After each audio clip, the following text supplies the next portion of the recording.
Hey, today we're gonna upcycle, recycle a space helmet in space. Let's go.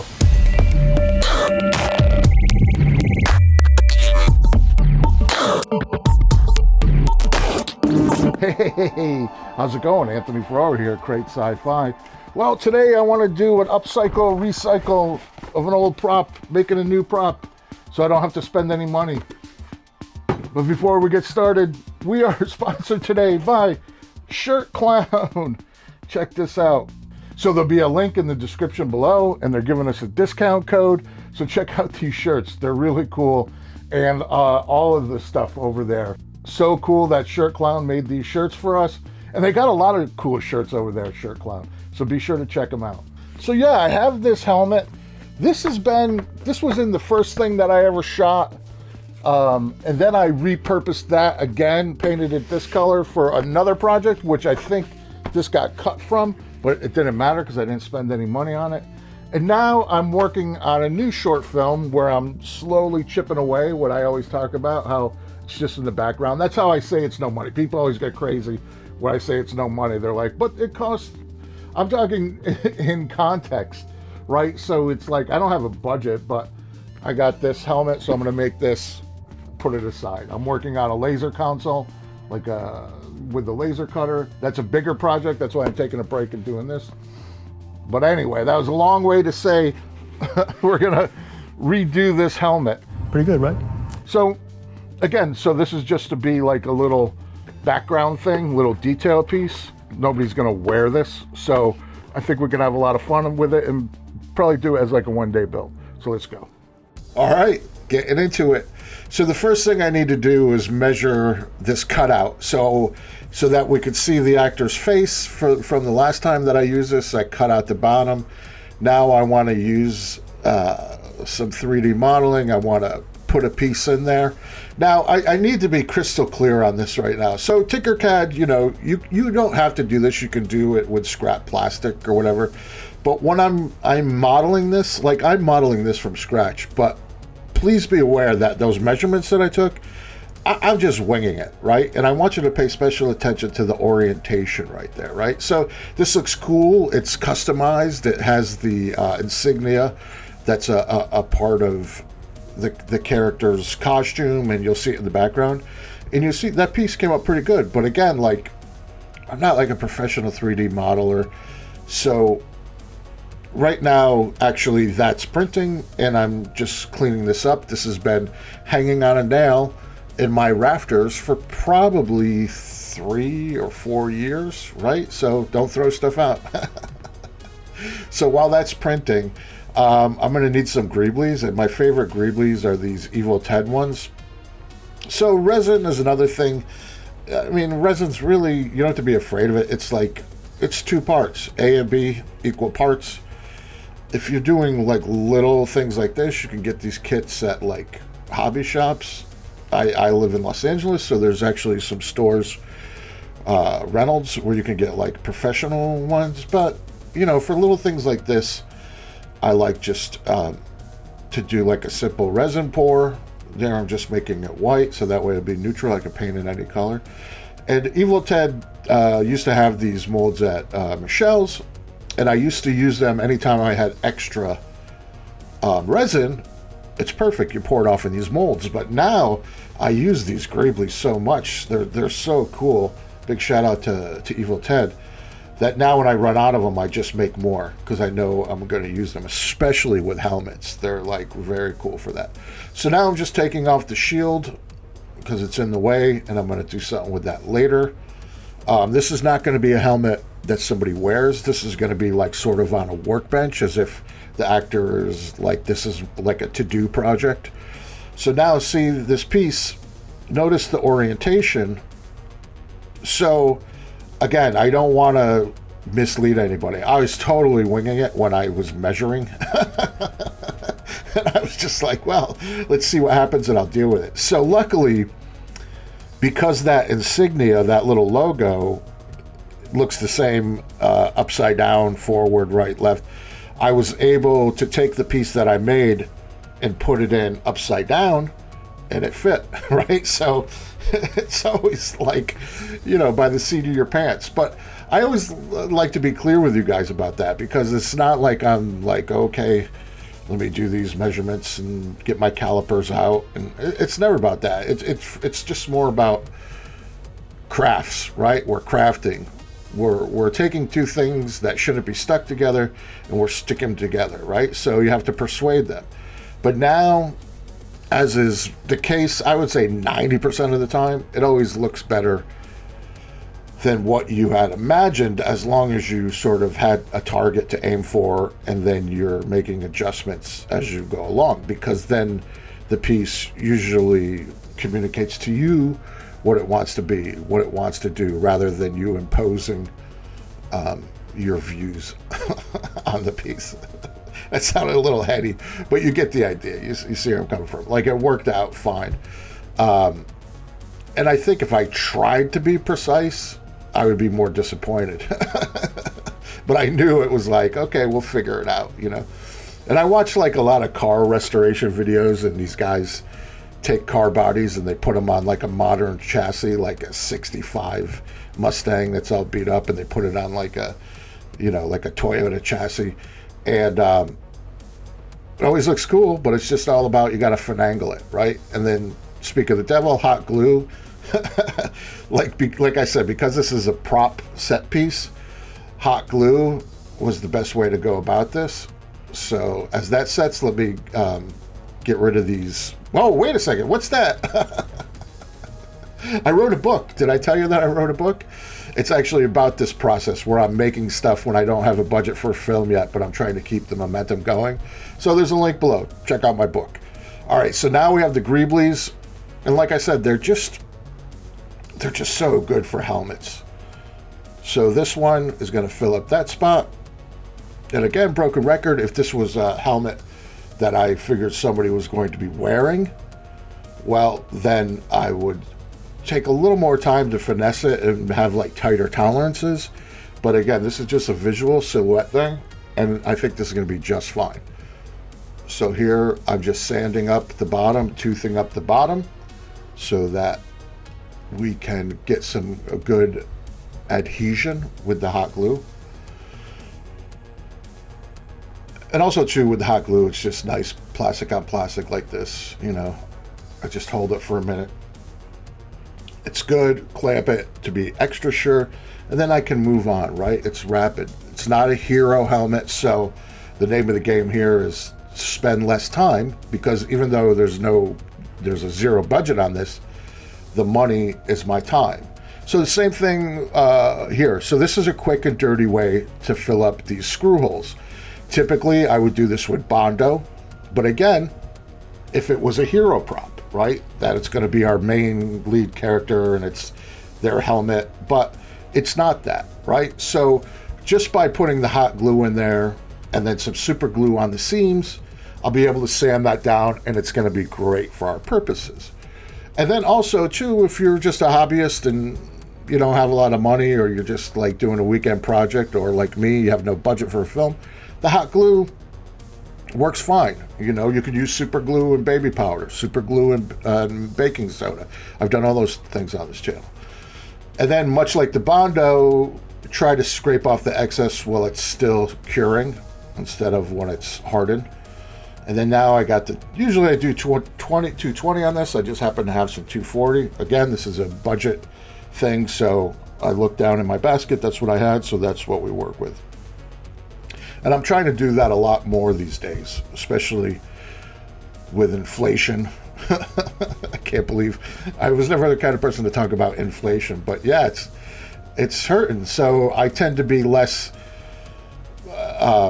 careless with my builds. Like before, I wouldn't say careless. I guess I would say cavalier, right? I would just be like, oh, I need sandpaper. Let me go buy sandpaper. But now I'm like, well, let me see what I have. All right, it's not the exact grip I want, but I have this on hand. Or with paints, like when I paint this, the color that I paint it is because that's the color I had in hand, where maybe in the past I would say, all right, let me just go buy this cool color, but can't do that anymore. Tighten up the the belt. All right, so now the super glue didn't get rid of the seam as nicely as I wanted. So now I'm just using some spot putty, which is typically what you use to fix sort of pinholes and scratches with Bondo, but I think it'll work fine for this. Again, like I said, it's a budget build. And, you know, the good thing with this stuff is it air dries. So actually at my feet there is a little portable fan, and I had it sitting there on the fan on my feet, and it dried up in no time. And again, just using up that sandpaper. And this did the trick. It's going to be a little funky, but I, like I say all the time on this channel, I make things a little funky, so I lean into it. And there is my compressed air. So now I'm just going to put, again, usually I would use gray primer, but I had this camo color from something else that I painted, so I'm using that as the primer. I know I keep going on about this, but it's more like I'm convincing myself that, yes, you need to do this more. So I'm going to do a metallic base coat, and then I have like this anodized look, which I like to use, that I put over that. So the chrome is the base. And then you see there it's a little crunchy, but again, this is going to be on a workbench as if it's, you know, he's trying to rebuild this, repurpose this helmet.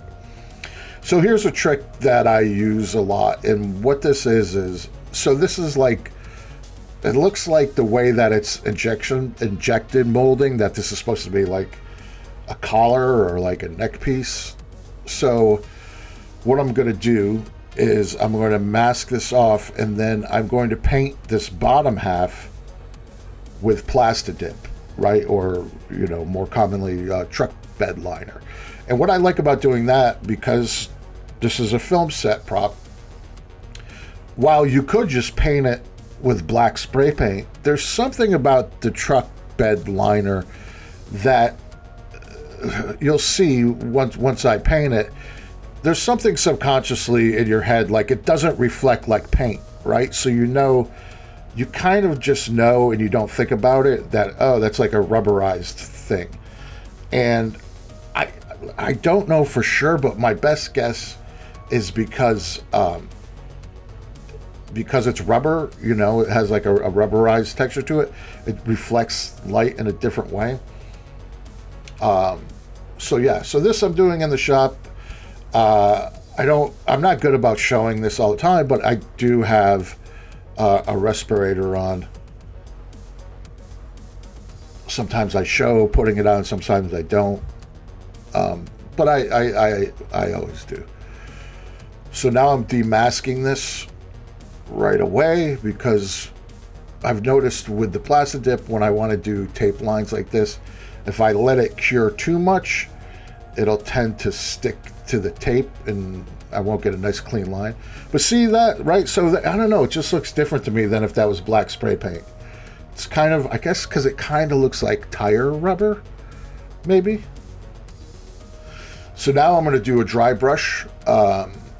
So I'm going to do a silver dry brush on this, just to give it that sort of, it's been kicked down the hall. And again, I say this a lot to people because I know not everybody appreciates how heavily I weather everything, but the thing is, my weathering is for the camera lens, right? So the heavier, the better. But if you're just making this helmet for yourself, for cosplay, or, you know, a display item, or your own, you know, movie, you don't have to, you can stop before all the weathering, right? So these are cool. I got these from Temu. Such strange stuff. That's like my new online dollar store. And they're just like warning stickers. And, you know, there's just something about adding like the warning, you know, hazard, or, you know, the sort of the company that built it. It just gives it a nice little touch. But what's important is to really sort of dampen these with weathering. And that's what really sells it. Like, you don't want to turn the helmet around and see the warning stickers. You want to be looking at the helmet for a minute and be like, wait, what's that? Oh. And then be like, oh, that's the, you know, keep away from heat, or whatever it is, high voltage. And this also, you know, that candy anodized color is too much, right? So this black is going to just knock that way, way down. And I haven't weathered anything for a while, I think, on the channel. But typically, you know, my technique is you try to be random. You're almost trying to trick yourself. And then, because it's not the kind of thing where you can be like, oh, this is working good, let me repeat this. It's more like I go about my business, and then there'll be a moment when something happens that was unintended. And those are typically the ones I keep, right? So there, I got the hairdryer out, and I was like, oh, that's interesting. Like, as if like he was in space, or, well, it wouldn't be in space, but as if there was like wind or something blowing his helmet, and grease was shooting out. So I just kind of tried to mimic that. And then you wipe it off. And then, like, it's funny, but like I almost kind of sometimes I'll think like, okay, I'm the guy who owns this helmet, and I'm like, Jesus, this thing's looking pretty rough. And I'll rub it off, try to clean it, as if I'm the person trying to clean that helmet. It's just little things like that. So this is the water-based oil paint. The other black wash was acrylic. Both water-based, which is good. When if you go too hot, you want to tamp it down. So that was just sort of like a rust color. Now here with the gold, I always just put like little doodads, wipe most of it off, and then again, it's the sort of thing that I find works where, you know, you get rid of most all of it, and then you're just looking at this helmet, and it's just something about it, because like these little color, like purple, you know, it's like, again, it's going to be a little bit of purple, but it's going to be almost gone.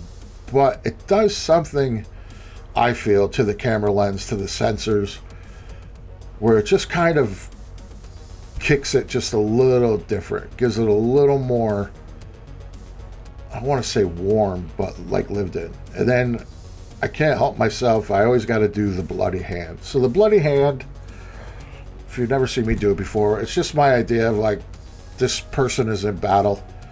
They had like a little accident, and they're like, oh, let me get my helmet. Oh man, oh geez, I'm bleeding. And then, you know, they get back to their station or back to their base, whatever, and they wipe it off, but then there's still little bits of red in there. And then there, off camera, I went to town on that, on the visor. Sorry about that. But that was just sort of, the idea with that too is I just wanted it to be banged up. Because that's the difference, right? If I just left it that clear blue plastic, it would just look like a toy. Whereas this, it might not look great, but we achieved our objective. It looks real. It looks like a thing he's working on. You're not looking at it like, what's that plastic visor? And then the last thing I usually do is just these powders. With these, definitely put on the respirator. Although this brand is not as harsh as the old Fuller's Earth stuff. And here I just like to dust it off. This is a little heavy-handed, but as I've mentioned, I'm very excited that I have my shop air, my air compressor now, where I have my little pss, pss, pss tool. And then, so now I know I can just blast this off. And then off camera, I even wipe it down with like a wet rag, again, as if I were the owner of this helmet. There's the beauty shots, a little saturated, but it's not this saturated in the real world. And then you see those little yellow caution stickers. I like how those pop off. There's the logo that ties it in, makes it a custom piece for our film, rather than, you know, something off of the internet. And then you see how that rubber reflects differently, and those little warning symbols. Very cool. Very happy with this. That came out amazing. And the thing that's interesting too, is unintended in this video, is that this is the third time I made this helmet. Guess what? It's the best one out of the three. So, you know, keep at it. But yeah, again, and this is just meant, the reason I went kind of crazy with the shield is that this is just meant to be on the guy's desk. It's in the background. It has a little symbol that we see on his costume. You've seen me make stuff for that. So it's just sort of, it's a little detail, ties everything together. Because I already had this on hand, it was just my time, right? And I think on Amazon, I don't know, these aren't that expensive, like 20 bucks or something. So I'll put a link below. And again, I think for me, the pleasure in this build is seeing sort of in my head computer, like how I've changed over the years and how my process has become refined. But anyway, yeah, I'm just really happy with that. Little throwaway thing on the desk that's gonna add value, right? Low cost, high impact. Well, check out the shirts over at Shirt Clown. We got the shirts. These are pretty cool. They come in all different colors. Very stoked that they're partnering up with us. So yeah, please like, share, subscribe, or listen to my avatar. Hey, I'm just the avatar, but you might want to check out this video, maybe that video. For sure, subscribe if you haven't, and check out the merch. Buy some merch, that really helps. But hey, what do I know? I'm just the avatar.